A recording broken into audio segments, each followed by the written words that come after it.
Last video we talked about Roger, Satoshi and the birth of a new era. But now I want to speak to those who got here because they're fans of One Piece, but who have never really understood what Bitcoin actually is. For many, Bitcoin is just a currency, just a way to make money.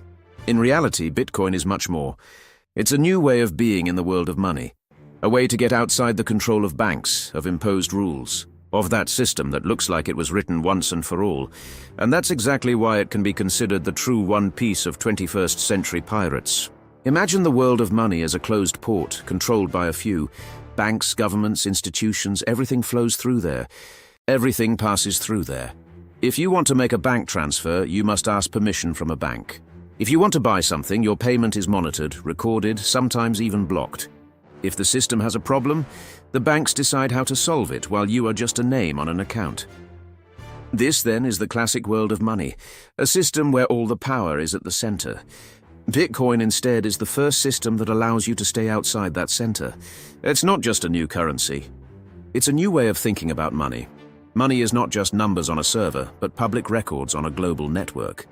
You don't need banks to validate transactions, because the network itself checks them in a decentralized way.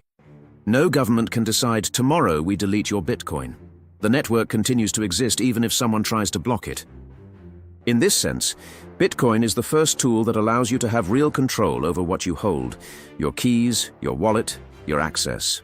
If you use the system properly, no one can take your Bitcoin without you giving it up yourself. That's why it's not just an investment. It's a way of standing outside the control of the traditional system, of not always having to ask permission. This is the point that very few people actually explain. Bitcoin is the first system in the world that has never had a boss. No government, no bank, no big corporation owns Bitcoin. It's an open protocol, a shared rule, a global consensus. This is why the One Piece analogy is so powerful. Roger doesn't just say there's a treasure, he opens the Grand Line. A sea that anyone can navigate. Bitcoin doesn't just say take this coin, it shows a system in which anyone can enter. And here lies the real One Piece. Not just the monetary value of Bitcoin, but the possibility of having a monetary system of freedom. It's a world in which the power of money is no longer only in the hands of a few, but can be distributed and controlled by those who use it. That's why many consider Bitcoin the true One Piece of modern pirates, because it lets you sail outside the rules of the port. Step outside the control of banks, outside the traditional network, outside everything that has been until now. In the end, the true value of Bitcoin is not just its price, but the possibility of having an autonomous, decentralized, open system. It's as if the world of money was a sea ruled by a single imperial fleet, and Bitcoin were the first free ship that allows anyone to set sail. Imagine in the final arc of One Piece that we discover the treasure is not a pile of gold but something abstract, a secret, a knowledge. A technology that allows you to stay outside the control of the world government, to live truly free, outside the grip of those who hold power. It wouldn't be a treasure that just fills your pockets, but one that gives you back the possibility to decide for yourself, without chains, without surveillance. Without obeying rules written by those who want to keep you on a leash. This is the kind of power we have, at least in part, in the real world. Bitcoin isn't just to make money, it's the possibility to choose a system that is different from the one imposed on you. To understand this better, it's enough to look at who the real enemy is in the world of One Piece and in our own. In Luffy's world, the great global order is the world government, a huge structure formed by 20 kingdoms that centuries ago decided to unite and rule everything from above, sitting on the red line that cuts the world in two, protected by the walls of Mary Joise, surrounded by slaves, secrets and symbols of a power that claims to be just while it moves in the shadows. In front of the people, it presents itself as protector of peace and justice, but behind the scenes it decides what is true, what must be erased from history, who can live and who must disappear. If you think about it, its goal is not only to stop pirates. Its goal is to control the narrative. In One Piece, the world government rewrites the news, manipulates newspapers, hides entire islands under the rug, destroys Ohara and its libraries simply because someone is trying to understand what really happened in the past. It is ready to flatten an entire nation if that truth risks cracking its power.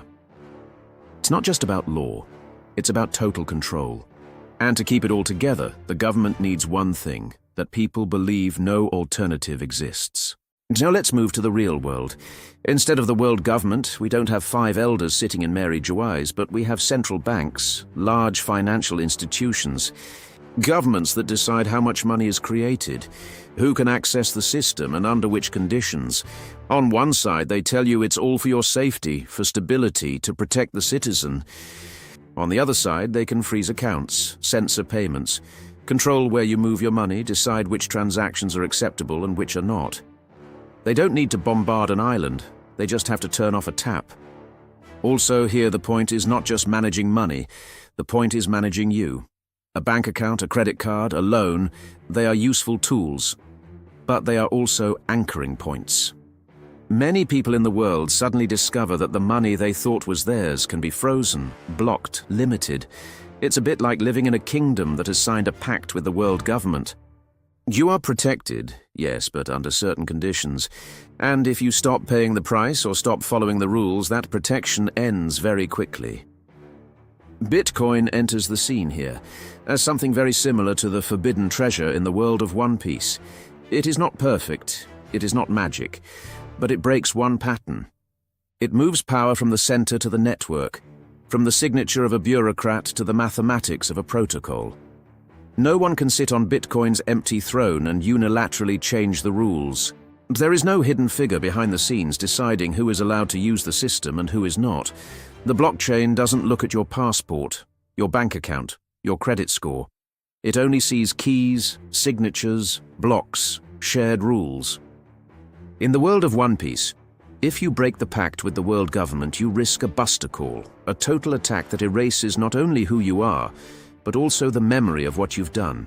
In the real world, if you break the pact with the traditional financial system, a fleet of ships doesn't arrive, but you may find yourself excluded. No account, no payments, no access to basic services. It's a different kind of prison, but it works the same way. It reminds you that if you don't play by their rules, you stay outside civilization. Bitcoin instead cannot sanction you in that way. It cannot decide that from tomorrow you can no longer send or receive money because you said the wrong thing, or because you live in the wrong place. It is an open sea. It can be dangerous, yes, there are scams, storms, projects that sink, but it remains a sea where you trace your own route. And then the comparison closes like this. The world government is the symbol of a system that keeps its power by controlling information, history, and the flow of resources. Banks, central authorities, and the traditional financial system do something very similar with monetary policy, financial tools, and control over transactions. Bitcoin is the ship that decides not to pass through Mary Joyce anymore, but to dive deep, cross the open sea, and sail on its own course. At this point in the video, you could look straight into the camera and say something like, "In the world of One Piece, whoever breaks away from the world government is called a pirate. In our world, whoever chooses Bitcoin is called crazy, extremist, speculator." But in the end, the question is always the same. Do you really want to leave the helm of your life in the hands of those sitting on the throne? Or do you at least want to try holding the helm yourself, even just for a stretch of the journey? Disclaimer and transparency. The script is original and handwritten by me. The digital avatar is my personal creation. My content is not financial advice nor investment solicitation. Study and always do your own research before investing.